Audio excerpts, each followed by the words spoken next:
Question 1.3. Paracetamol formed is impure. It contains impurities that must be removed by recrystallization. A suitable solvent. Well, the paracetamol should dissolve when the solvent's hot, but not dissolve when the solvent's cold. So when it's cold, it doesn't dissolve, but when it's hot, it is. That's the paracetamol that we're trying to make. The impurities should either be insoluble in the solvent at all temperatures or soluble even in cold solvent. When a hot saturated solution of paracetamol is cooled, as much product should recrystallize out, so we should be able to cool it down and get the paracetamol out, leaving the insoluble purities in the solution. The solvent's been suggested. It's flammable. It's got a boiling point of 80.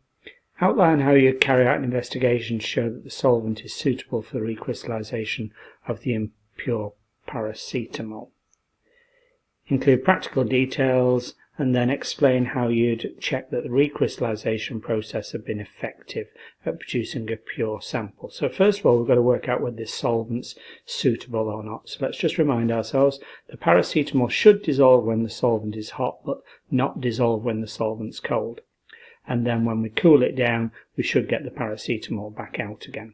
It's a flammable liquid. It's got a boiling point of 80. Okay, let's have a look then. So we take a small amount of the paracetamol, put it in a test tube, add a small amount, just a small volume's fine, you don't need to say how much, of the cold solvent. So we want the solvent cold. It says that when the solvent's cold, the paracetamol should not dissolve. So let's give it a shake or a stir just to make sure.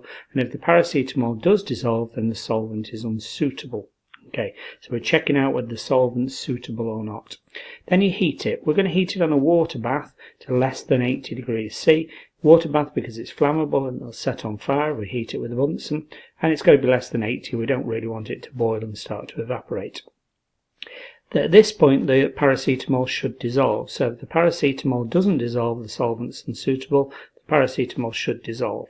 If the paracetamol dissolves partly, then you can add a bit more solvent just to make sure that it does dissolve. And if it does dissolve, then the solvent's fine. Then you cool it in an ice bath, and you hope the crystals will come out. We're hoping that the crystals, as much product should crystallize out. So we're hoping that the paracetamol crystallizes out when we cool it down in an ice bath, and if it does, then it's probably a suitable solvent. How do you check if the recrystallization has produced a pure product, a pure paracetamol? Then you determine its melting point. If it's a sharp melting point close to the data book value 170, but you don't need to know that, a data book close as possible to the data book value, then it's going to be pure. When paracetamol is prepared by reacting in excess of 4-aminophenol with ethanol chloride, the expected percentage yield is 65%. Then, after recrystallization, a further 20% of the impure product during recrystallization. So 20% of that product that you've just got out, 20% of the 65, will probably be lost. A student started with 3.87 grams of ethanol chloride, so we could work out the number of moles of that. After preparation, followed by recrystallization, the student actually obtained 4.07, so we could work out how much they should have made. Calculate the mass of impure paracetamol expected from this experiment based on 65% yield, and then say whether the student had demonstrated expert practical skills. So first of all, we've got 3.87 of ethanol chloride. We can work out the MR of ethanol chloride because it's CH3COCl. So CH3COCl, MR should come out as 78.5. Moles is mass divided by MR, so moles is 3.87 grams divided by 78.5, 0.0493 moles. Now we want to find out about the paracetamol, see how much we should have made. Well, from the equation back at the beginning of the question, it tells me that 1 mole of ethanol chloride produces 1 mole of paracetamol. So if I've got 0.0493 moles of ethanol chloride, I should make 0.493 moles of paracetamol. Now I know the MR of paracetamol, or I can work it out as 151. So the moles equals 0.493, which equals the mass divided by MR. 0.493 equals mass divided by 151. Multiply the two numbers together and it tells me that I should make 7.44 grams of paracetamol. That's assuming that's 100% yield, assuming that everything works perfectly. That's my theoretical yield. So what would 65% be? 65% would be 65 divided by 100 times 7.44, 4.84 grams. That's what I should make. That's what 65% of the theoretical yield is. Now, what the actual student actually made, what she or he made, was 4.07 grams, and that was after recrystallization. So after preparation followed by recrystallization, the student actually obtained that. So let's work out how much they lost during recrystallization, because it's this process of recrystallization which will determine whether the student has demonstrated expert skills. So let's work out how much this person lost. So they lost 4.84, that's how much they should have made.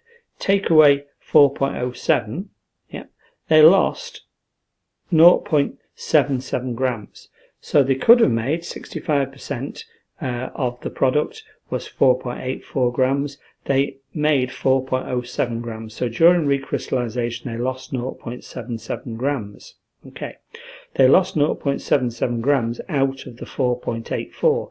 So I wonder what percentage that is. If they've lost 0.77 grams out of the 4.84 that they've made, 65% of the yield that is, times by 100, 15.9%. So this suggests that the student has demonstrated expert practical skills because it's less than the 20% that was expected.